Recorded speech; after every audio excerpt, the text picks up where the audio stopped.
आप सभी का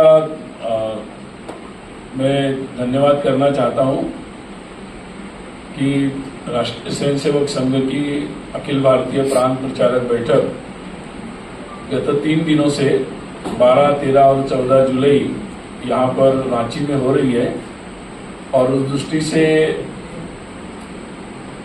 बैठक के संदर्भ में जानकारी समाज तक पहुंचाने के लिए आप लोगों ने जो पहल की है, जो सहयोग दिया है, उसके लिए सभी मीडिया के सभी बंधु भगिनी सभी का धन्यवाद। इस बैठक में प्रतिवर्ष ये वार्षिक बैठक होती है और इस वर्ष ये रांची में हुई है। बैठक में जैसे कि आपको पता है कि लगभग 227 लोग इस बैठक में अपेक्षित थे, जिसमें अपने परम पूज्य संघचालक जी, माननीय सरकार्यवाह जी से लेकर सभी अखिल भारतीय कार्य विभाग के सभी अधिकारी, विविध संगठन के अखिल भारतीय संगठन मंत्री और मुख्य रूप से सभी जो प्रांत है उसके प्रांत प्रचारक, सह प्रांत प्रचारक, क्षेत्र प्रचारक, सह क्षेत्र प्रचारक, ये सभी लोग यहाँ पर उपस्थित थे। और 3 दिन विशेषकर ये बैठक संगठन दृष्टि से विचार विमर्श के लिए ज्यादा होती है, तो अपना जमीन तक का अपना कार्य कैसा है और उस दृष्टि से और क्या प्रयास करेंगे, इस पर मुख्यतः यहाँ पर मंथन हुआ है और उसी संदर्भ में कुछ जानकारी मैं आपके सामने रखना चाहता हूँ। क्योंकि संघ का मुख्य जो कार्य होता है वो व्यक्ति निर्माण का कार्य है और अपने शाखा के कार्य के माध्यम से वो कार्य चलता रहता है। उसी दृष्टि से प्रतिवर्ष संघ के शिक्षण के दृष्टि से वर्ग होते हैं। इस बार नया पाठ्यक्रम लागू हुआ है और जो पिछले वर्ष जिसको हम लोग संघ शिक्षा वर्ग प्रथम, द्वितीय, तृतीय बोलते थे, अब संघ शिक्षा वर्ग में केवल जो प्रथम वर्ष है उसको संघ शिक्षा वर्ग कहा जाएगा और बाकी उसके पश्चात यही सामान्य स्वयंसेवक के लिए ये शिक्षण यहाँ पूर्ण हो जाएगा। उसके पश्चात जो होंगे वो कार्यकर्ता विकास वर्ग प्रथम और द्वितीय है। तो इस प्रकार से ये रचना की गई है जिससे संघ के जिनको दायित्व होगा संघ कार्य की दृष्टि से उन्हीं का प्रशिक्षण अगले प्रशिक्षण वर्गों में होगा। तो सामान्य स्वयंसेवक के लिए 3 दिन का एक प्रारंभिक वर्ग होगा, फिर 7 दिन का एक प्राथमिक वर्ग होगा और उसके बाद 15 दिन का संघ शिक्षा वर्ग होगा। तो इस बार संघ शिक्षा वर्ग 15 दिन के देश भर में संपन्न हुए हैं और प्रारंभिक वर्ग 3 दिन के इनका भी प्रारंभ पहली बार संघ के प्रशिक्षण वर्ग में शुरुआत हुई है। तो इस बार का जो अभी जानकारी अभी तक प्राप्त हुई है, तो संघ शिक्षा वर्ग यानी जिनके आयु 40 से नीचे होती है, ऐसे लोगों के लिए जो वर्ग होते हैं जिनमें एवरेज मतलब जो उम्र होती है वो सामान्यतः 20 से 22 तक ये उम्र जाती है। तो ऐसे लोगों के सामान्य संघ शिक्षा वर्ग 60 इस देश भर में हुए हैं और जो कार्यकर्ता विकास वर्ग 11 हुए हैं और एक वर्ग नागपुर में हुआ है जो जिसको पहले तृतीय वर्ष कहते थे, अब कार्यकर्ता विकास वर्ग द्वितीय सामान्य हुआ है। तो लगभग ऐसे इस आयु के जो लोग हैं उनके लिए 72 वर्ग देश भर में आयोजित हुए और जिसमें 20,615 इतने शिक्षार्थियों ने भाग लिया। ये स्वयंसेवक अपने जीवन में एक ही बार करते हैं और हर वर्ष ऐसे नए प्रशिक्षण लेकर स्वयंसेवक भर्ती होते रहते हैं। तो ये प्रक्रिया इस बार इतनी हुई है और 40 से 65 की उम्र के जो और वरिष्ठ स्वयंसेवक होते हैं उनके लिए भी वर्ग हुए हैं। देश भर में 18 वर्ग हुए हैं और जिसमें लगभग 3,335 शिक्षार्थियों ने भाग लिया। तो लगभग ये सब मिलाकर 24,050 इतने शिक्षार्थियों ने इस मई और जून के काल में ही प्रशिक्षण लिया है। तो ये संघ का कार्य तो किसी भी परिस्थिति में अपना निरंतर रूप से अपना व्यक्ति निर्माण का कार्य चलता रहता है। प्रारंभिक वर्गों की भी शुरुआत हुई है और पिछले वर्ष जो प्राथमिक वर्ग हुए थे 7 दिन के, तो इसमें लगभग 18 वर्ष की आयु के एवरेज में नए लोग आते हैं 7 दिन के वर्ग में। तो पिछले वर्ष उसमें लगभग 1 लाख नए लोगों ने ये प्रशिक्षण लिया था। हर वर्ष नए लोग आते हैं उसमें। इस बार जो 3 दिन का वर्ग हुआ है प्रारंभिक, तो अभी तक का जो सभी प्रांतों के शेष है, कुछ प्रांतों के बाद में होंगे, तो अभी तक का जो उसका एवरेज आ रहा है तो लगभग प्राथमिक वर्ग से दुगुनी संख्या में नए युवक जो है उसमें संघ का प्रशिक्षण ले रहे हैं। तो ये कुल मिलाकर ये साफ तौर पे दिख रहा है कि किस तरीके से नए युवक जो है संघ के विचार से, संघ के कार्य से और जो राष्ट्र के लिए जो समर्पित होकर काम करने की जो पद्धति है उससे आकर्षित हो रहे हैं और आ रहे हैं। एक और बात होती है ज्वाइन आरएसएस। संघ की वेबसाइट पर ये हम लोगों ने ऑप्शन दिया है।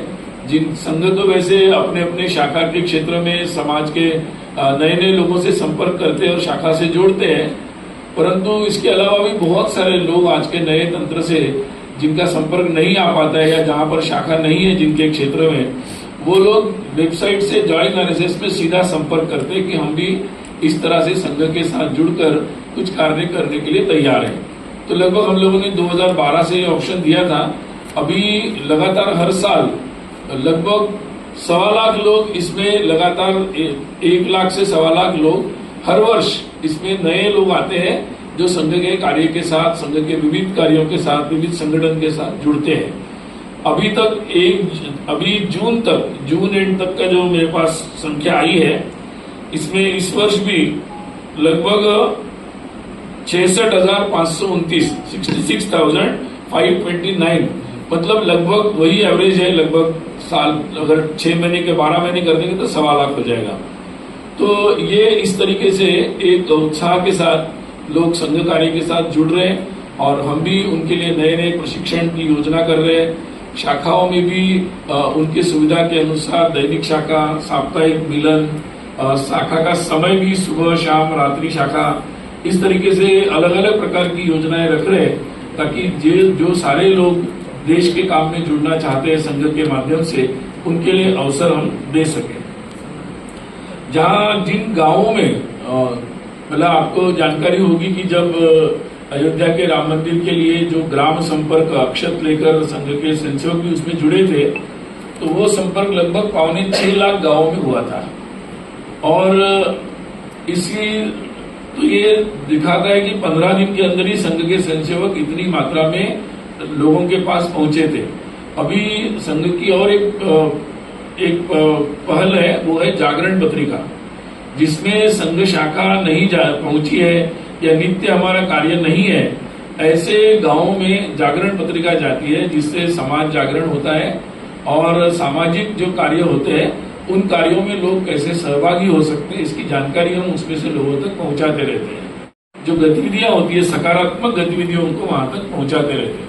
तो अभी इस वर्ष जो देखा हमने कि ये जागरण पत्रिका मासिक जाती है लगभग, तो 1,58,532 इतने गांवों में जहां शाखा नहीं है, शाखा कार्य नहीं है, ऐसे गांवों में लगातार ये पत्रिकाएं जा रही है।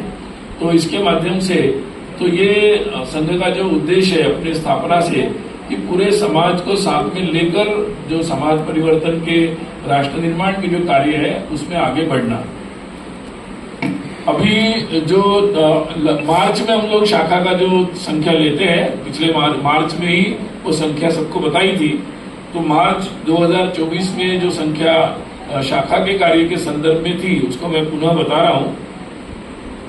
73,117 73,117 ये इतनी शाखा मार्च में जो हमारे पास संख्या आई थी उसमें थी। और जो साप्ताहिक, ये दैनिक शाखा है, और जो साप्ताहिक शाखा लगती है मतलब इसको हम साप्ताहिक मिलन बोलते हैं, वो 27,717 मतलब दोनों मिलाकर लगभग 1 लाख से ज्यादा ये होता है। और जो हम लोग 8-10 गांवों का एक मंडल बनता है जिसमें सभी मंडल तक पहुंचाने का हम लोगों का प्रयास है इस शताब्दी वर्ष में, संघ की शताब्दी में। उसमें लगभग 58,981 मंडल है। हमारा जो भी कार्य है वो 36,823 मंडलों में प्रत्यक्ष दैनिक शाखा चल रही है। बाकी लगभग और बाकी जगहों पर साप्ताहिक या मासिक इस तरीके से संघ का संपर्क चल रहा है। ऐसे ही शहरों में जो बस्तियां हैं उसमें 23,649 इतनी बस्तियां हैं। अभी लगभग जहां कार्य है अपना ऐसी 14,645 बस्तियां हैं। तो लगातार हम लोग ये प्रयास कर रहे हैं अपने कार्य से कि संघ की शताब्दी जब 2025 में संघ के 100 वर्ष पूरे होंगे, विजयादशमी अक्टूबर में संघ के 100 वर्ष पूरे होंगे 2025 में, अगले वर्ष, तो तब तक हम ये सभी मंडल और सभी बस्तियों में हमारी शाखा का कार्य पहुंच जाए, ताकि फिर समाज के सभी लोगों के साथ संघ का कार्य, स्वयंसेवक का सीधा संपर्क हो और समाज संघ के पास सीधे पहुंच सके। तो ये हम लोगों का लगातार चल रहा है।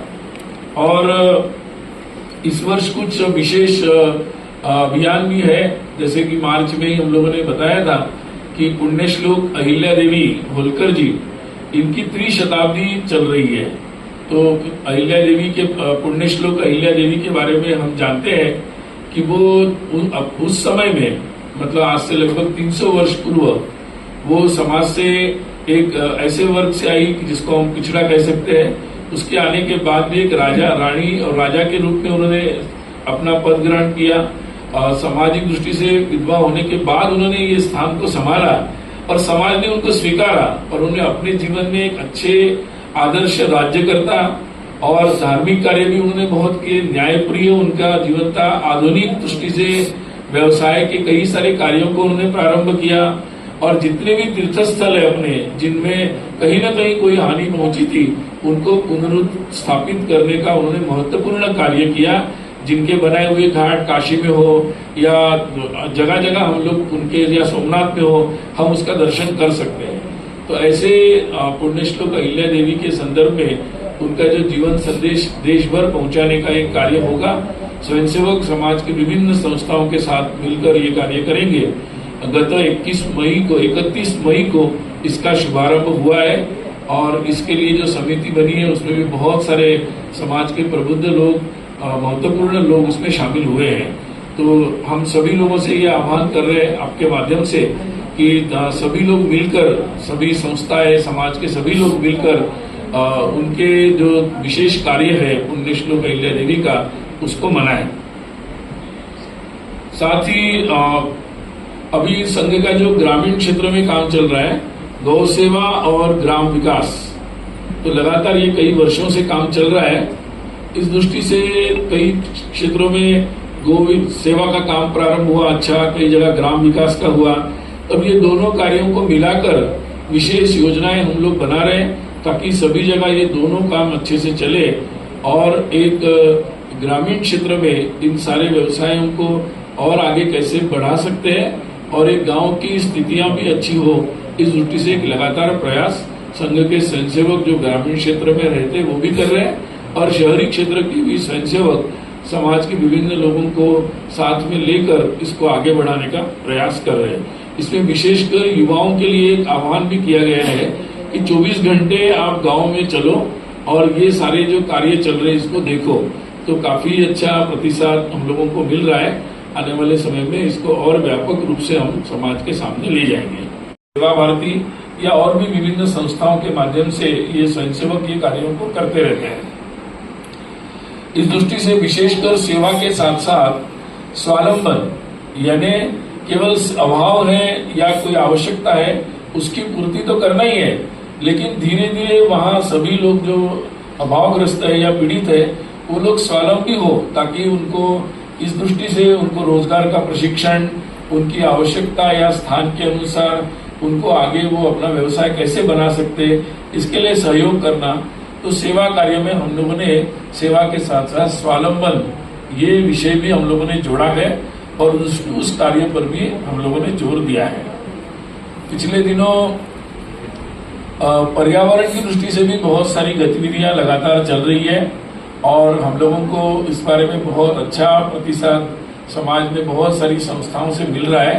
तो हम लोग सोचते हैं कि जब संघ के शताब्दी वर्ष जब प्रारंभ होगा तो हम लोगों ने जो पंच परिवर्तन की बातें कही है, 5 बातें जिसका मैंने उल्लेख भी किया था, तो ये सारे विषयों की तैयारी हम लोग अभी कर रहे हैं कि जैसे सामाजिक समरसता का विषय हो या पर्यावरण के संबंध में गतिविधि हो या कुटुंब परिवार प्रबोधन का विषय हो या स्व के आधार पर अपने जीवन को स्थापित करना हो या नागरिक कर्तव्यों की बात हो। तो इस दृष्टि से इन 1.5 वर्षों में लगातार संपर्क किया जा रहा है समाज के विभिन्न संस्थाओं से, लोगों से, ताकि जब शताब्दी वर्ष आएगा तो हम इसको एक व्यापक तौर पर इन सारे कार्यक्रमों को अच्छे से समाज में लेके जा सकें। पिछले दिनों संघ का ये आग्रह रहता है कि जब भी नागरिक कर्तव्य की दृष्टि से आग्रह रहता है और चुनाव के समय भी लोकमत जागरण, लोकमत परिष्कार का अभियान संघ स्वयंसेवक हाथ में लेते हैं। इस बार भी वो अभियान लिया था और जगह जगह अधिक से अधिक लोग मतदान करें, 100% तक पहुंचे, इस दृष्टि से ये अभियान था। राष्ट्र प्रथम इस बात को लेकर समाज तक पहुंचने का जगह जगह छोटी बैठकें, घर घर में गृह संपर्क, ऐसे विभिन्न जो माध्यम होते हैं लोकतांत्रिक तरीके से, उसमें लोगों तक पहुंचाने का संघ ने एक प्रयास किया था। अभी आने वाले समय में ये संघ के सभी जो विविध संगठन हैं उनकी समन्वय बैठक आने वाले समय में 31 अगस्त 1-2 सितंबर को केरल के पालक्काड़ में होगी, जिसमें सभी विविध संगठन के जो प्रमुख पदाधिकारी रहते हैं, संघ के स्वयंसेवक, वो सभी उसमें सहभागी होते हैं और अपने अपने कार्यों के बारे में चर्चा करते हैं। तो आगामी समय में वो बैठक केरल में होने वाली है। तो संक्षिप्त में मुझे लगता है मैंने बैठक के बारे में जानकारी दी है और लगातार जैसे मैंने उल्लेख किया कि समाज में युवा जो है विभिन्न प्रकार के कार्य करने के लिए आगे आ रहे हैं और राष्ट्र को आगे ले जाने में, सामाजिक परिवर्तन में उनकी एक विशेष भूमिका दिख रही है। हमारे स्वयं के अनुभव में भी आ रहा है कि आज में जो पीढ़ी के युवा है वो काफी उत्साह से संगठन में भी नए नए दायित्व ले रहे हैं और कार्य करने में आगे बढ़ रहे हैं। तो आप सभी लोगों का सहयोग इस बैठक के दौरान हमारे द्वारा जो विषय उठाए गए उनको समाज तक पहुंचाने में मिला है, इसके लिए आपका पुनः मैं धन्यवाद करता हूँ। भाजपा के राष्ट्रीय अध्यक्ष जेपी नड्डा का एक बयान आया कि भाजपा मजबूत हो गई, आरएसएस की जरूरत नहीं है। इस बयान को आप लोगों ने किस रूप में लिया? ऐसा है कि संघ जो है लगातार अपने, मैंने बताया कि लोकमत परिष्कार का काम संघ करता है और सीधे चुनाव के कार्य में तो संघ नहीं लगता है, लोकमत परिष्कार का काम करता है और वो कार्य संघ ने इस बार में किया है।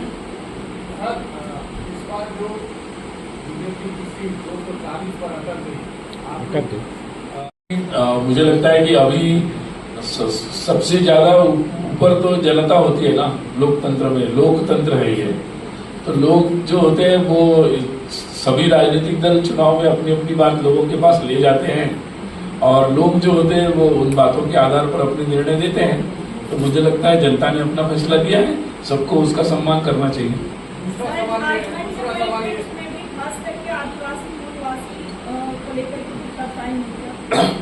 क्या पूछ रहे